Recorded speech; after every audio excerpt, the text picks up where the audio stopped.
going to be very creative right now and do exactly what I do every single week. I'm going to copy myself because I can. The real reality is I am always grateful to stand here and not have to engage in the antics and the craziness that most people feel compelled to do when it comes to the subject of giving in the church. And I am still, there's never a week that goes by that I am not shocked or I have some new exchange with somebody who will say something completely wacky about the church. Now that may be true of some part of the church, and when I say that, Christendom is quite large. There are many denominations underneath the banner. All practice some different way of doing something. And some people tend to think that, well, it's the Protestants who have perverted it the most. Well, I'm going to say they're the most in your face in terms of perverting it. There's no question. I'm talking about the subject of giving.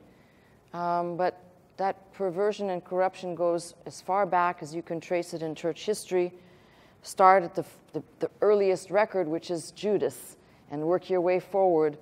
The earliest records in the Catholic Church, when it was called the Universal Catholic Church, that is, that there was no Protestant church yet, has a terrible and long record. Much of it is recorded by way of actually the church itself recording its own history. They didn't need outside tabloids or paparazzi to do their own deeds, which they thought at the time seemed quite splendid to raise money, and certainly right before the Reformation, and what might have, we know, brought on the Reformation for certain is the sale of indulgences via the Catholic Church. Just another way of filling the church's coffers. Instead of telling people about the grace of giving, instead of telling people that this should be a response, it became a business.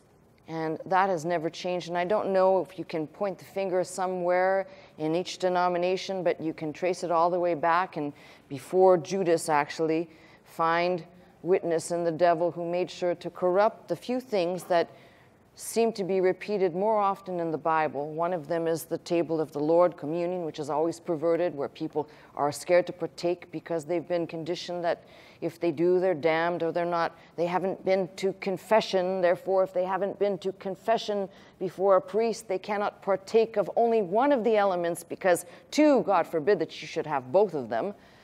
Never mind, don't get me started on that. But the devil's also managed to pervert the grace of giving. And I will tell you that as long as I have been standing here, I've made sure to tell you that there's something really wonderful when one understands that there doesn't need to be a real, rational, carnal explanation. There only needs to be a spiritual one. We're dealing in spiritual matters. This thing is well-pleasing to God when, A, we present ourselves, that is the entire person, and methinks the pocketbook usually follows along with the heart that's willing to participate in the work in whatever capacity, including the pocketbook. So I'm making the bigger picture in giving, not just money, but right now I'm leading up to taking up an offering. So I want to make sure that those people who are listening out there who haven't listened very long realize that this is a Bible-based ministry, word-based. We don't offer you anything. There are no love gifts sent to you in the mail. When people ask for, can you give me more information about your ministry? That makes me scratch my head. Would you like to know the 30 years of battles and of the nitty-gritty that my late husband dealt with? Would you like to know the last 13 years of the pastorate for me and all the nitty-gritty? Are you more concerned about the Word of God and learning about the Word of God? Don't ask for information about the ministry. There's nothing to hide. But quite frankly, if you're more interested about information on the ministry and you haven't figured out the information about the ministry is the Word of God being rightly divided, being placed into your ears, into your hearts, you're going to look for a lot of information and never be satisfied with what you're looking for. So for those people who wanted to know, I just said it as plain as can be. There's no question about it. No, please don't say, well, you know, I would like to know where this happened or this thing, this other thing. Those are irrelevant. I've told you, be a Berean, check out what I'm saying, compare, study, and if you find that you're satisfied with the homework you've done on the teaching you receive here, then this is where you koinonia, jointly participate with the one who teaches you in the Word. And right now, you're looking at her. That's me. And if you listen on the network, there are two Scotts, not one, Dr. Scott and Dr. Scott.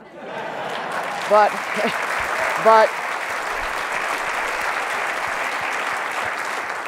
I wonder if that's what he was thinking when he was going through a series on festival. I think it was out of Nehemiah. Do you remember that? He said he was going to do some Scott on Scott teaching. And now it's Scott on Scott on Scott teaching. Never mind. If you weren't there for that one, it doesn't matter. The important thing is you're here right now. The ushers are going to come. We're going to take up an offering. It's offering time.